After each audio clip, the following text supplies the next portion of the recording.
नमस्कार दोस्तों, तो कैसे हो आप सभी।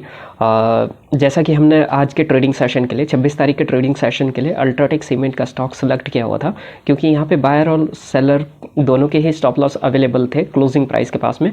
और प्रीवियस डे के कोई भी स्टॉप लॉस इसने हिट नहीं किए हुए थे, राइट। क्योंकि ये जो 22 तारीख का जो चार्ट है, जहाँ डे हाई और डे लो, सॉरी ये वाला जो डे हाई है,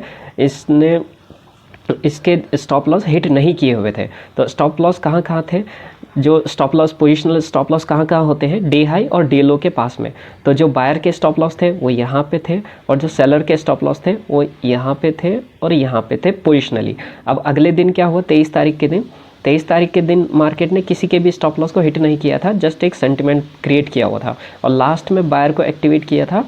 और बायर सेलर दोनों ही होते हैं जहाँ पे मार्केट क्लोज करता है, राइट। अब हमारे यहाँ पर प्लान था, हम वैसे तो हमारा जो है बायर साइड के स्टॉप लॉस पास में थे, तो हमारा पहले बायर्स के स्टॉप लॉस हिट करने का चांसेस था। लेकिन प्राइस एक्शन किस तरह से बना कि मार्केट ने पहले ही बायर्स को निकाल दिया, राइट। तो देखते हैं लाइव मार्केट में क्या हुआ था। लाइव मार्केट में ये हुआ कि ये जो फर्स्ट कैंडल इसकी बनाई हुई थी, ये जो आपको दिख रही है फर्स्ट कैंडल, रेड कैंडल, तो इसने क्या किया कि रेड कैंडल बनाया और बायर्स के यहाँ से जस्ट सपोर्ट लिया।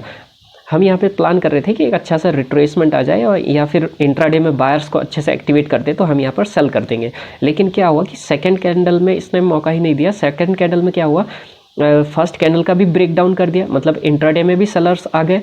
और दूसरा ये जो डे लो है, कल का जो डे लो था, उसको भी ब्रेक डाउन कर दिया था, उसके नीचे भी चला गया। तो यहाँ पे जो बायर्स थे वो उनके स्टॉप लॉस ऑलरेडी हिट हो गए। बायर्स जो है ऑलरेडी अपनी पोजीशन को स्कोर ऑफ करने लग गए थे, तो हमें बायर्स के कंप्लीट स्टॉप लॉस हमें अब नहीं मिल सकते थे, राइट। अगर रिट्रेसमेंट लेता है यहाँ पे प्राइस, उसके बाद फिर हम यहाँ पर एंट्री बनाते बायर्स को एक्टिवेट करते हुए, तो हमें इनके स्टॉप लॉस हमें यूँ मिल सकते थे। लेकिन यहाँ पे अब स्टार्टिंग में ही बायर्स के स्टॉप लॉस हिट कर दिए मार्केट ने। अब बचे कौन यहाँ पे जो स्टॉप लॉस अवेलेबल हैं, राइट। ये जो क्लोजिंग प्राइस के पास में वो वाले स्टॉप लॉस अवेलेबल हैं।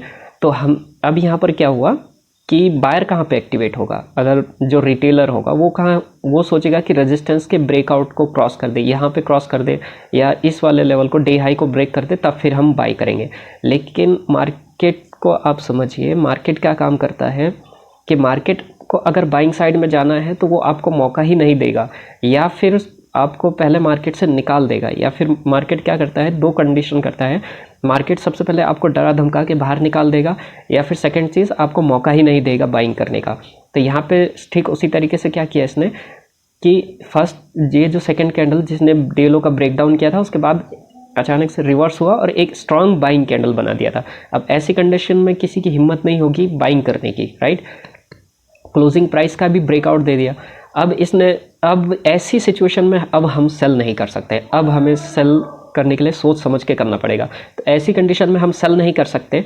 तो यहाँ पे सेलर्स के जो स्टॉप लॉस हैं, यहाँ पे जो डे हाई के पास में जिन्होंने रखा हुआ है सेलर्स के स्टॉप लॉस, यहाँ से रेजिस्टेंस ले रहा है। ये प्राइस आया यहाँ पे और यहाँ पे रिट्रेसमेंट लेने लगा, तो रिट्रेसमेंट लेने लगा तो यहाँ पे सेलर एक्टिवेट होगा और बायर्स के स्टॉप लॉस हम हिट नहीं कर सकते। तो यहाँ पे क्या होता है कि ऐसी सिचुएशन में हम प्राइस जिसके स्टॉप लॉस के पास में है उनके स्टॉप लॉस हिट होने के ज़्यादा चांसेस रहते हैं। तो यहाँ पे सेलर के स्टॉप लॉस के पास में, तो हमें सेलर्स के स्टॉप लॉस को टारगेट करते हुए उनके स्टॉप लॉस को हंट करना है। तो यहाँ पे क्या होगा कि जैसे ही ये डाउन साइड स्टॉक आया तो रिट्रेसमेंट में हमने यहाँ पर बाई कर लिया 60% पे, और जस्ट इसके बिलो में हमने अपना स्टॉप लॉस रख लिया, राइट। इसके अबव यहाँ पे जहाँ सेलर्स के स्टॉप लॉस अवेलेबल थे उनके स्टॉप लॉस हिट करता हुआ मार्केट अपर साइड में चला गया, राइट। और जैसे ही इसने टारगेट कंप्लीट कर दिया, वैसे ही वहाँ तक का अपना जो है टारगेट यहाँ पे कंप्लीट हो गया। 1 से 1.5% का हमारा इंट्राडे में टारगेट होता है, तो 1% का इसने टारगेट कंप्लीट कर दिया, हमारा यहाँ पे टारगेट अचीव हो गया। अब इसके बाद यहाँ पे ये जो रेजिस्टेंस आया वहाँ तक का जो है इसने टच कर दिया। अब यहाँ पे इंट्राडे में अगर कोई रह गया होगा जो यदि यहाँ पे बाइंग या सेलिंग का जो भी पोजीशन यहाँ पे बनाएंगे वो उसके अकॉर्डिंग वहाँ पे बनाएंगे। लेकिन यहाँ से हमारा 1% का टारगेट कंप्लीट हो गया, हमें यहाँ पर एग्जिट पोजीशन हमने यहाँ पे कर दी, राइट। तो इस तरीके से आज का जो स्टॉक है उसने मोमेंटम दिया और अल्ट्राटेक सीमेंट ने बहुत अच्छा मोमेंटम दिया, दिन का टारगेट दिया और काफ़ी अच्छा मोमेंटम किया, लेकिन इसके बाद भी क्या हुआ कि उसने एक और अच्छा मोमेंटम दिया, राइट, जिसकी वजह से एक स्ट्रॉन्ग जो है मोमेंटम अपर साइड देखने को मिला। लेकिन आपको जहाँ पे चार्ट समझ में आता है वहाँ पे आप अपना प्रॉफिट बुक करके निकल जाइए, या फिर आपके पास कोई ट्रेडिंग सिस्टम है जिससे आप पोजीशन को मैनेज करते हैं तो आप उस तरीके से मैनेज कर सकते हैं। ओके, तो ये था आज का अपडेट। अल्ट्राटेक सीमेंट में काफ़ी अच्छा मोमेंटम भी देखने को मिला और टारगेट भी काफ़ी अच्छा दिया, तो आज के दिन जो हमारा टारगेट था वो भी अचीव किया। तो ये था आज का अपडेट, बाकी मिलते हैं अगले वीडियो में। Okay, thank you.